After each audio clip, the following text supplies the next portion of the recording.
নমস্কাৰ বন্ধুসকল পুনৰ স্বাগতম জনাইছো নতুন এটা ভিডিঅলৈ আজি আমি আলোচনা কৰিম এইচএছ সেকেন্ড ইয়াৰ প্ৰিভিয়াস ইয়াৰ কোৱেশ্চন এনসাৰ চেপ্টাৰ ওয়াইজ প্ৰতিটো চেপ্টাৰ পৰাই আগৰ বছৰত কি নো কোৱেশ্চন এনসাৰ আহিছিল সেই সকলো কোৱেশ্চন এনসাৰবোৰ আমি আলোচনা কৰিম লগতে ইম্পৰ্টেন্ট এমসিকিউ বোৰো আলোচনা কৰিম আজি আমি আলোচনা কৰিম চেপ্টাৰ নম্বৰ 15 15 নম্বৰ চেপ্টাৰটো ভূমি সম্পদ আৰু কৃষি কাৰ্য হয় এই চেপ্টাৰটোৰ পৰা আগৰ বছৰত যিমানবোৰ question answer আহিছিল হে সকলোবোৰ question answer আলোচনা কৰিম ইয়াৰ আগতে মই chapter 1 ৰ পৰা chapter 14 নম্বৰ চেপ্টাৰলৈ মই ভিডিও বনাইছো যদি তোমালোকে চোৱা নাই তেনেহলে ডেসক্ৰিপচনত প্ৰতিটো চেপ্টাৰৰে লিংক পাবা তোমালোকে গৈ ভিডিওবোৰ চাব পাৰা তো প্ৰথমবাৰ যদি চেনেলটো ভিজিট কৰিছা তেনেহলে চেনেলটো সাবস্ক্ৰাইব কৰিবা লগতে বেল আইকনটো প্ৰেছ কৰি অল কৰি লবা তো আহা আজি আমি 15 নম্বৰ চেপ্টাৰটো আৰম্ভ কৰো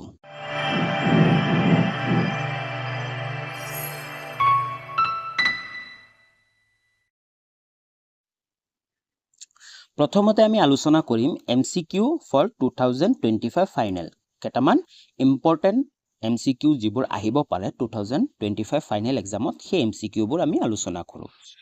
প্ৰথম কোৱেশ্চন নম্বৰ 1 টো আমাক কি কৈছে ভাৰতৰ ভূমি ৰাজহ বিভাগে ভূমিৰ ব্যৱহাৰ যোগ্যতাৰ ভিত্তিত মাটি কেইটা ভাগত ভাগ কৰিছে ইয়াৰ অপচন কিটা চোৱা 3টা 10টা 7টা ইয়াৰ শুদ্ধ উত্তৰটো কি হ'ব ইয়াৰ শুদ্ধ উত্তৰটো হ'ব অপচন নম্বৰ গ টো 7টা হয় ভাৰতৰ ভূমি ৰাজহ বিভাগে মনত ৰাখিবা ভূমি ৰাজহ বিভাগে 7টা ভাগত বিভক্ত কৰিছে নেক্সট কোৱেশ্চন লাগবাহু নেক্সট কোৱেশ্চনটো আমাক কি কৈছে ভাৰতীয় জৰীপ বিভাগে হয় ভাৰতীয় জৰীপ বিভাগে ভূমি ভাগ ব্যৱহাৰ যোগ্যতাৰ আধাৰত কেইটা ভাগত ভাগ কৰিছে প্ৰথমটো আছিল আমাৰ ভাৰতৰ ভূমি ৰাজহ বিভাগে এতিয়া আমাক কি দিছে ভাৰতীয় জৰীপ বিভাগে ভূমি ভাগক ব্যৱহাৰ যোগ্যতাৰ আধাৰত কেইটা ভাগত ভাগ কৰিছে ইয়াৰ অপচন কিটা চোৱা 9টা 7টা 5টা ইয়াৰ শুদ্ধ উত্তৰটো কি হ'ব অপচন নম্বৰ ক টো হ'ব 9টা ওকে বুজি পালা নেক্সট কোৱেশ্চনলৈ আগবাহু নেক্সট কোৱেশ্চন 3 নম্বৰ কোৱেশ্চনটো আমাক কি কৈছে সাধাৰণতে ভাৰতবৰ্ষত যিবিলাক শস্যৰ খেতি মৌচুমীৰ আগমনৰ লগে লগে আৰম্ভ হয় আৰু শীতৰ আগমনৰ পূৰ্বে চপোৱা হয় সেইবোৰ শস্যক কি বোলে হয় ভাৰতবৰ্ষত যিবোৰ খেতি মৌচুমী অহাৰ লগে লগে আৰম্ভ কৰা হয় আৰু শীতকাল অহাৰ আগে আগে চপোৱা হয় সেইবোৰ শস্যক কি বোলে অপচন কিটা চোৱা ৰবি শস্য ৰোপণ কৃষি খাৰিফ শস্য ইয়াৰ শুদ্ধ উত্তৰটো কি হ'ব অপচন নম্বৰ গ টো হ'ব খাৰিফ শস্য বুজি পালা নেক্সট কোৱেশ্চনলৈ আগবাহু নেক্সট কোৱেশ্চন 4 নম্বৰটো আমাক কি কৈছে ৰোপণ কৃষি এক প্ৰকাৰৰ ডেছ ৰোপণ কৃষি এক প্ৰকাৰৰ ডেছ বুলি কৈছে মানে ৰোপণ কৃষি এক প্ৰকাৰৰ কি অপচন কিটা চোৱা বাগিচা কৃষি অৰণ্য কৃষি ওপৰৰ এটাও নহয় ইয়াৰ শুদ্ধ উত্তৰটো কি হ'ব অপচন নম্বৰ ক টো হ'ব বাগিচা কৃষি হয় যি ৰোপণ কৃষি আছে ৰোপণ কৃষি এক প্ৰকাৰৰ বাগিচা কৃষি বুজি পালা নেক্সট কোৱেশ্চন নম্বৰ 5 টো আমাক কি কৈছে পৃথিৱীৰ ভিতৰত সৰ্বাধিক চাহ উৎপাদনকাৰী দেশ এখনৰ নাম হল দেশ হয় আমাক অপচন দিছে চোৱা চীন ভাৰতবৰ্ষ ওপৰৰ এটাও নহয় ইয়া শুদ্ধ উত্তৰটো কি হ'ব অপচন নম্বৰ খ টো হ'ব ভাৰতবৰ্ষ বুজি পালা পৃথিৱীৰ ভিতৰত সৰ্বাধিক চাহ উৎপাদনকাৰী দেশ এখনৰ নাম হল ভাৰতবৰ্ষ নেক্সট কোৱেশ্চনলৈ আগবাহু নেক্সট কোৱেশ্চন নম্বৰ 6 টো আমাক কি কৈছে ভাৰতবৰ্ষৰ সৰ্বপ্ৰথম শিল্পটোৰ নাম কি অপচন কিটা চোৱা বাঁহৰ শিল্প চাহৰ শিল্প ওপৰৰ এটাও নহয় ইয়াৰ শুদ্ধ উত্তৰটো কি হ'ব অপচন নম্বৰ খ টো হ'ব চাহৰ শিল্প বুজি পালা নেক্সট কোৱেশ্চনলৈ আগবাহু নেক্সট কোৱেশ্চন 7 নম্বৰ কোৱেশ্চনটো আমাক কি কৈছে কি খেতিৰ পৰা আমাৰ দেশে সৰ্বাধিক পৰিমাণৰ বৈদেশিক মুদ্ৰা অৰ্জন কৰে হয় কোনটো খেতিৰ পৰা আমাৰ ভাৰতবৰ্ষই বেছিভাগ মানে সৰ্বাধিক পৰিমাণৰ বিদেশী মুদ্ৰা অৰ্জন কৰে অপচন কিটা চোৱা বাঁহ কাঠ নে চাহ ইয়াৰ শুদ্ধ উত্তৰটো কি হ'ব অপচন নম্বৰ গ টো হ'ব চাহ হয় চাহ খেতিৰ পৰা আমাৰ ভাৰতবৰ্ষই সৰ্বাধিক পৰিমাণৰ বৈদেশিক মুদ্ৰা অৰ্জন কৰে বুজি পালা নেক্সট কোৱেশ্চন নম্বৰ 8 টো আমাক কি কৈছে কিমান চনত ভাৰতবৰ্ষই চাহ ৰপ্তানিৰ জৰিয়তে 700 কোটিৰো অধিক মূল্যৰ বৈদেশিক মুদ্ৰা অৰ্জন কৰিবলৈ সক্ষম হৈছিল কিমান চনত সেই চনটো আমাক ক'ব দিছে কিমান চনত ভাৰতবৰ্ষই চাহ ৰপ্তানিৰ জৰিয়তে মানে বেলেগ দেশৰ বিক্ৰী কৰি 700 কোটিৰো অধিক মূল্যৰ বৈদেশিক মুদ্ৰা অৰ্জন কৰিবলৈ সক্ষম হৈছিল অপচন কিটা চোৱা প্ৰথম অপচনটো চোৱা কি কৈছে 1975 চন 1979 চনত 1984 চনত ইয়াৰ শুদ্ধ উত্তৰটো কি হ'ব অপচন নম্বৰ গ টো হ'ব 1984 চনত ভাৰতবৰ্ষই চাহ ৰপ্তানিৰ জৰিয়তে 700 কোটিৰো অধিক বৈদেশিক মুদ্ৰা অৰ্জন কৰিবলৈ সক্ষম হৈছিল বুজি পালা নেক্সট কুৱেশ্যনলৈ আগবাঢ়ো নেক্সট কুৱেশ্যন 9 নম্বৰ কুৱেশ্যনটো আমাক কি কৈছে ভাৰতৰ ভূমি ৰাজহ বিভাগে ভূমিৰ ব্যৱহাৰ যোগ্যতাৰ ভিত্তিত মাটিক কেইটা ভাগত বিভক্ত কৰিছে অপচন কিটা চোৱা 10টা 5টা 7টা ইয়াৰ শুদ্ধ উত্তৰটো কি হ'ব অপচন নম্বৰ গ টু হ'ব 7টা ভাগত ভাগ কৰিছে বুজি পালা নেক্সট কুৱেশ্যন 10 নম্বৰ কুৱেশ্যনটো চোৱা কপাহ উৎপাদনত বিশ্বত ভাৰতবৰ্ষৰ স্থান কিমান হয় কপাহ উৎপাদনত ভাৰতবৰ্ষৰ স্থান বিশ্বৰ ভিতৰত কিমান অপচন কিটা চোৱা প্ৰথম তৃতীয় চতুৰ্থ ইয়াৰ শুদ্ধ উত্তৰটো কি হ'ব অপচন নম্বৰ গ টু হ'ব চতুৰ্থ স্থান হয় কপাহ উৎপাদনত ভাৰতবৰ্ষ চতুৰ্থ স্থানত আছে নেক্সট কুৱেশ্যন 11 নম্বৰ কুৱেশ্যনটো আমাক কি কৈছে অক্টোবৰ আৰু মাৰ্চ মাহৰ মাজত শুকান আৰু শীতল কৃষি ঋতু আৰু এই ঋতুত সম্পাদন কৰা শস্যসমূহক উত্তৰ ভাৰতত কি নামেৰে জনা যায় অক্টোবৰ আৰু মাৰ্চ মাহৰ মাজত যি শুকান আৰু শীতল কৃষি ঋতু আৰু এই ঋতুত সম্পাদন কৰা শস্যসমূহক উত্তৰ ভাৰতত কি নামেৰে জনা যায় অপচন কিটা চোৱা ৰবি খাৰিফ ওপৰৰ এটাও নহয় ইয়াৰ শুদ্ধ উত্তৰটো কি হ'ব অপচন নম্বৰ ক টু হ'ব ৰবি বুজি পালা নেক্সট কুৱেশ্যন 12 নম্বৰ কুৱেশ্যনটো চোৱা আমাক কি কৈছে পানী যোগানৰ অৱস্থা অনুসৰি ভাৰতত কেইটা কৃষি পোৱা যায় হয় পানী যোগানৰ অৱস্থা অনুসৰি ভাৰতত কেইটা কৃষি পোৱা যায় অপচন কিটা চোৱা 5টা 7টা 2টা ইয়াৰ শুদ্ধ উত্তৰটো কি হ'ব অপচন নম্বৰ গ টু হ'ব 2টা হয় পানী যোগানৰ অৱস্থা অনুসৰি ভাৰতত 2টা কৃষি পোৱা যায় নেক্সট কুৱেশ্যন নম্বৰ 13 টো চোৱা আমাক কি কৈছে কৃষি ঋতুত পানী যোগানৰ প্ৰয়োজন তথা পৰিমাণ ভিত্তিত বৃষ্টি নিৰ্ভৰ কৃষিক কেইটা ভাগত ভাগ কৰিব পাৰি অপচন কিটা চোৱা 2টা 5টা 3টা ইয়াৰ শুদ্ধ উত্তৰটো কি হ'ব অপচন নম্বৰ ক টু হ'ব 2টা বুজি পালা নেক্সট কুৱেশ্যন নম্বৰ 14 14 নম্বৰ কুৱেশ্যনটো চোৱা আমাক কি কৈছে ভাৰতবৰ্ষৰ 2টা মেট্ৰপলিটিয়ান মহানগৰীৰ নাম হ'ল অপচন কিটা চোৱা জাপান আৰু মুম্বাই অবভিয়াছলি এটো হ'বই নোৱাৰে কাৰণ জাপানটো আমাৰ ভাৰতবৰ্ষৰ নহয় কিন্তু মুম্বাইটো ভাৰতবৰ্ষ হয় নেক্সট চোৱা মেক্সিকো আৰু ফিলিপাইন এটো হ'ব নোৱাৰে অপচন কি থাকিল গ মুম্বাই আৰু দিল্লী হয় ইয়াৰ শুদ্ধ উত্তৰটো কি হ'ব অপচন নম্বৰ গ টু হ'ব মুম্বাই আৰু দিল্লী ভাৰতবৰ্ষৰ 2টা মেট্ৰপলিটান মহানগৰী নেক্সট কুৱেশ্যন নম্বৰ 15 টো চোৱা আমাক কি কৈছে জলসিঞ্চনৰ উদ্দেশ্যে আৰু পৰিমাণ অনুসৰি জলসিঞ্চন কৃষি কেইটা ভাগত ভগাব পাৰি অপচন কিটা চোৱা 7টা 2টা 5টা ইয়াৰ শুদ্ধ উত্তৰটো কি হ'ব অপচন নম্বৰ খ টু হ'ব 2টা হয়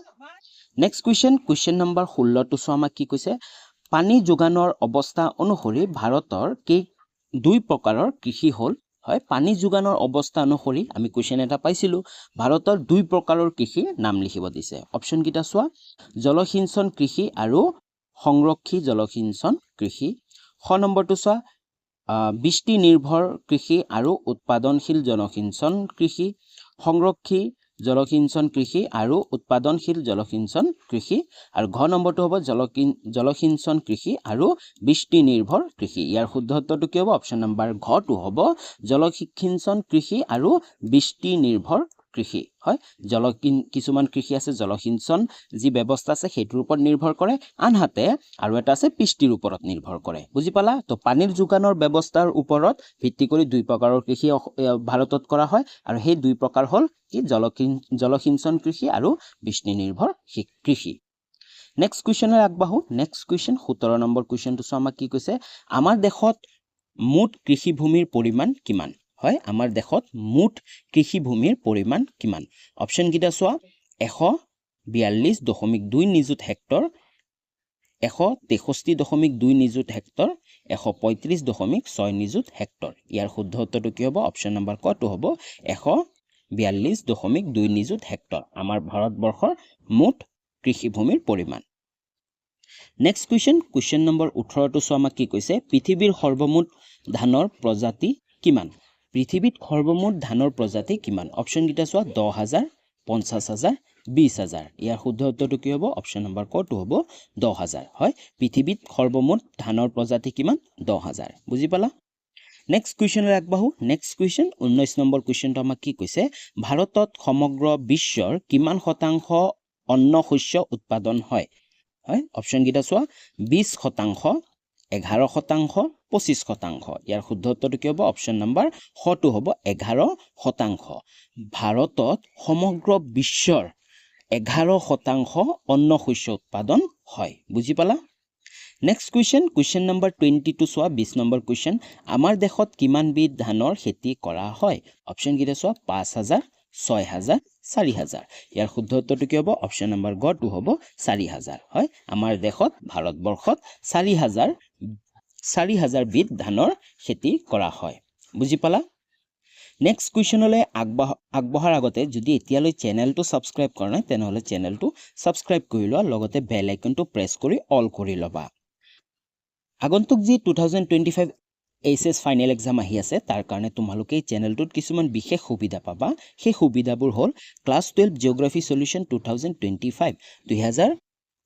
কাৰণে জিঅগ্ৰাফিৰ কমপ্লিট সলিউশন প্ৰতিটো চেপ্টাৰৰ কোৱেশ্চন এনসাৰবোৰ তোমালোকে পাবা অলৰেডি মই বনাইছো তোমালোকে ডেসক্ৰিপচনত লিংক পাবা ভিডিঅ'সমূহ চাব পাৰিবা লগতে previous year question paper with solution আগৰ বছৰত যিমানবোৰ কোৱেশ্চন পেপাৰ আছিল সেই সকলোবোৰ কোৱেশ্চন পেপাৰো পাবা লগতে তাৰ উত্তৰসমূহ পাবা মই অলৰেডি বহুত গিটা ইয়াৰৰ কোৱেশ্চন এনসাৰ বনাইছো তোমালোকে ডেসক্ৰিপচনত প্লেলিষ্টবোৰৰ লিংক পাই যাবা লিখাই থাকিব তোমালোকে গৈ চাব পাৰিবা লগতে previous year question paper chapter wise প্ৰতিটো চেপ্টাৰৰ পৰা ইম্পৰ্টেন্ট কোৱেশ্চন লগতে আগৰ বছৰত আহা কোৱেশ্চন কমন কোৱেশ্চন এই সকলোবোৰ পাবা ইয়াৰ লগতে যদি তোমালোকে বিচৰা যে পিডিএফও ডাউনলোড কৰিম তেনেহলে তোমালোকে পিডিএফও ডাউনলোড কৰিব পাৰিবা কোনো ধৰণৰ পইচাৰ প্ৰয়োজন নহয় available on my Telegram channel ডেসক্ৰিপচনত তোমালোকে চাব পাৰিবা ভিডিঅ'টোৰ শেষত তোমালোকে ডেসক্ৰিপচনত গৈ টেলিগ্ৰাম চেনেলটো জয়েন হ'বা তাৰ পিছত টেলিগ্ৰাম চেনেলৰ পৰা বৰ্তমান বনাই থকা ভিডিঅ'ৰ পিডিএফটো তোমালোকে ডাউনলোড কৰিব পাৰিবা আৰু লগতে প্ৰতিটো চেপ্টাৰৰ ইম্পৰ্টেন্ট কোৱেশ্চন এনসাৰ হওক বা প্ৰিভিয়াছ ইয়াৰ কোৱেশ্চন এনসাৰ হওক সকলোবোৰ ডাউনলোড কৰিব পাৰিবা তো এতিয়ালৈ যদি চেনেলটো সাবস্ক্ৰাইব কৰা নাই তেনেহলে চেনেলটো সাবস্ক্ৰাইব কৰি লোৱা আগবাহো নেক্সট কুৱেশ্চনলৈ নেক্সট কুৱেশ্চনবোৰ হ'ল প্ৰিভিয়াছ ইয়াৰ কোৱেশ্চন এনসাৰ হয় 15 নম্বৰ চেপ্টাৰটোৰ পৰা আগৰ বছৰত যিমানবোৰ কোৱেশ্চন এনসাৰ আহিছিল সেই সকলোবোৰ কোৱেশ্চন এনসাৰ এতিয়া আমি আলোচনা কৰিম তো প্ৰথম 1 নম্বৰ কুৱেশ্চনটো আমাক কি কৈছে ভাৰতবৰ্ষৰ গুম ধান খেতিৰ বিষয়ে এটি টুকা লিখা যি গুম ধান খেতি আছে এই খেতিৰ বিষয়ে এটা টুকা লিখিব দিছে এই কুৱেশ্চনটো 2015 আৰু 2017 চনত আহিছিল উত্তৰটো চোৱা গুম ধানৰ খেতিৰ বিষয়ে চোৱা ভাৰতবৰ্ষৰ মুঠ কৃষিভূমিৰ 7.94% মাকৈ অথবা গুম ধান খেতিৰ বাবে ব্যৱহাৰ কৰা দেখা যায় ভাৰতত কিমান মুঠ 7.94% গুম ধানৰ খেতিৰ বাবে ব্যৱহাৰ কৰা দেখা যায় মাটিকালিৰ বুজিছা পূব আৰু উত্তৰ পূব ভাৰতক বাদ দি সমগ্ৰ দেশতে এই শস্য ক্ষেত্ৰসমূহ সেৰেঙাভাৱে সিঁচৰিত হৈ আছে হয় পূব আৰু উত্তৰ পূব ভাৰতক বাদ দি সমগ্ৰ দেশৰ ইয়াৰ শস্য ক্ষেত্ৰসমূহ সেৰেঙাভাৱে সিঁচৰিত হৈ আছে অৱশ্যে ইয়াৰ মাজতে মধ্যপ্ৰদেশ অন্ধ্ৰপ্ৰদেশ কৰ্ণাটক ৰাজস্থান আৰু উত্তৰ প্ৰদেশত গুম ধানৰ উৎপাদন বেছি অন্যান্য মোটা শ্ৰেণীৰ অন্ন শস্যৰ তুলনাত গুম ধানৰ উৎপাদন হাৰ আৰু বজাৰ দৰ বেছি ইয়াৰ উৎপাদন হাৰ দক্ষিণ ভাৰতত সৰ্বাধিক হোৱাৰ বিপৰীতে উত্তৰ দিশলৈ ক্ৰমে কমি আহি মধ্য ভাৰতত সৰ্বনিম্ন অৱস্থা পাইছেগৈ বুজি পালা তো গুম ধানৰ খেতি কিমানখিনি কৰা হয় মুঠ মাটিকালিৰ মুঠ কৃষিভূমিৰ যিমানখিনি কৃষিভূমি আছে কৃষিভূমিৰ 7.94% কি কৰা হয় গুম ধানৰ খেতি কৰা হয় উত্তৰ আৰু উত্তৰ পূব ভাৰতক বাদ দি সমগ্ৰ দেশতে ইয়াৰ শস্য ক্ষেত্ৰসমূহৰ সেৰেঙাভাৱে সিঁচৰিত হৈ আছে অৱশ্যে ইয়াৰ মাজতে কি মধ্যপ্ৰদেশ অন্ধ্ৰপ্ৰদেশ কৰ্ণাটক ৰাজস্থান আৰু উত্তৰ প্ৰদেশ গুম ধানৰ উৎপাদন বেছি হয় বুজি পালা নেক্সট কুৱেশ্চনলৈ আগবাহো নেক্সট কুৱেশ্চন 2 নম্বৰ কুৱেশ্চনটো আমাক কি আহিছিল আগৰ বছৰত ভাৰতবৰ্ষৰ কপাহ খেতিৰ বিষয়ে এটি টুকা লিখা 2019 আৰু 2022 চনত এই কুৱেশ্চনটো আহিছিল ইয়াৰ আগতে মই কৈ দিও এই চেপ্টাৰটোৰ পৰা তোমালোকৰ যিকোনো এটা কুৱেশ্চন আহিব আৰু সেই কুৱেশ্চনটো হ'ব 5 মাৰ্কৰ হ'ব পাৰে বা 3 মাৰ্কৰ হ'ব পাৰে আৰু কুৱেশ্চন বিলাক এইবোৰে হ'ব যে কপাহ খেতিৰ বিষয়ে লিখা ধান খেতিৰ বিষয়ে লিখা কফি খেতিৰ বিষয়ে লিখা বা গুম খেতিৰ বিষয়ে গুম ধানৰ খেতিৰ বিষয়ে লিখা এই এনেকুৱা কুৱেশ্চনে এই চেপ্টাৰটোৰ পৰা আহিব বুজি পালা তো এতিয়া বৰ্তমান সময়ত আমি যিবোৰ কুৱেশ্চন আনসাৰ পঢ়ি আছো বহুত ইম্পৰ্টেন্ট হয় তোমালোকে অতি ভালকৈ বুজিবলৈ চেষ্টা কৰা তো ভাৰতবৰ্ষৰ কপাহ খেতিৰ বিষয়ে এটি টুকা লিখা আমি উত্তৰটো চাও ভাৰতৰ মুঠ মাটি কৃষিভূমিৰ মুঠ যিমানখিনি কৃষিভূমি আছে তাৰ ভিতৰত 7.3% কপাহ খেতি কৰা হয় হয় মুঠ যিমান কৃষিভূমি আছে তাৰ ভিতৰত 7.3% কপাহ খেতি কৰা হয় নেক্সট ওয়া কপাহ উৎপাদনত ভাৰতৰ স্থান চীন আৰু যুক্তৰাষ্ট্ৰৰ পাছত অৰ্থাৎ তৃতীয় স্থানত হয় বিশ্বৰ ভিতৰত যদি আমি চাব যাওঁ ভাৰতবৰ্ষৰ কপাহ উৎপাদনত কিমান নম্বৰত আছে চীন দেশ আৰু আমেৰিকা যুক্তৰাষ্ট্ৰৰ পাছত তৃতীয় স্থানত আছে বুজি পালা ভাৰতত উৎপন্ন হোৱা কপাহক দীঘল আহি মধ্য আহি আৰু হুচহি এই তিনিটা শ্ৰেণীত বিভক্ত কৰা হয় তিনিওবিধ কপাহৰ পৰিমাণ দেশৰ মুঠ উৎপাদিত কপাহৰ যথাক্ৰমে 50% 44% আৰু 6% হয় 50% কি দীঘল আহি মধ্য আহি হল 44% আৰু হুচহি কিমান 6% বুজি পালা নেক্সট কি কৈছে 2003 চনৰ পৰা 2004 চনত ভাৰতৰ 92 লাখ হেক্টৰ ভূমিত কপাহ খেতি কৰি 23.4 টন কপাহ উৎপাদন কৰা হৈছিল 2003 ৰ পৰা 2004 এই বছৰটোত কিমান কৰা হৈছিল চোৱা 92 লাখ হেক্টৰ ভূমিত কপাহ খেতি কৰা হৈছিল আৰু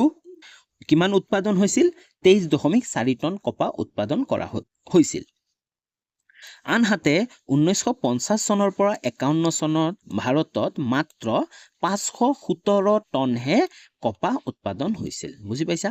পঞ্জাব মহাৰাষ্ট্ৰ গুজৰাট হাৰিয়ানা অন্ধ্ৰ প্ৰদেশ ৰাজস্থান কৰ্ণাটক তামিলনাডু আৰু মধ্য প্ৰদেশৰ 98.63% কপাহ উৎপাদন হয় গোটে ভাৰতবৰ্ষৰ এইগিটা ৰাজ্যৰ পৰা 98.63% কপাহ উৎপাদন কৰা হয় বুজি পালা তো এটা এটা মোস্ট ইম্পৰ্টেন্ট কোৱেশ্চন হয় তোমালোকে ভালকে যদি এতিয়ালৈ বুজি পোৱা নাই তেনেহলে পজ কৰি তোমালোকে কোৱেশ্চনটো ভালকে চাব পাৰা ওকে নেক্সট কোৱেশ্চন লাগবাহু নেক্সট কোৱেশ্চন নম্বৰ 3 টু সমাক কি কৈছে ভাৰতবৰ্ষত কফি খেতিৰ বিষয় এটি টুকা লিখা সালা প্ৰতি বছৰে এই কোৱেশ্চনটোৰ পৰা কি আহে জানা তোমালোকে এইবোৰে পাবা ভাৰতবৰ্ষৰ কফি খেতিৰ বিষয় লিখা নহলে ভাৰতবৰ্ষৰ ধান খেতিৰ বিষয় লিখা ধান কৃষিৰ বিষয় লিখা হয় চাহ খেতিৰ বিষয় লিখা তো এইবোৰে কোৱেশ্চন এই চেপ্টাৰটোৰ পৰা আহিব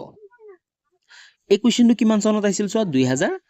2016 আৰু 2018 চনত এই কোৱেশ্চনটো আহিছিল উত্তৰটো আমি চাও ভাৰতত কফিৰ সৰ্বোত্তম প্ৰজাতি অৰ্থাৎ এবিকা প্ৰজাতিৰ কফি খেতি কৰা হয় কি প্ৰজাতিৰ খেতি কৰা হয় এবিকা প্ৰজাতিৰ খেতি কৰা হয়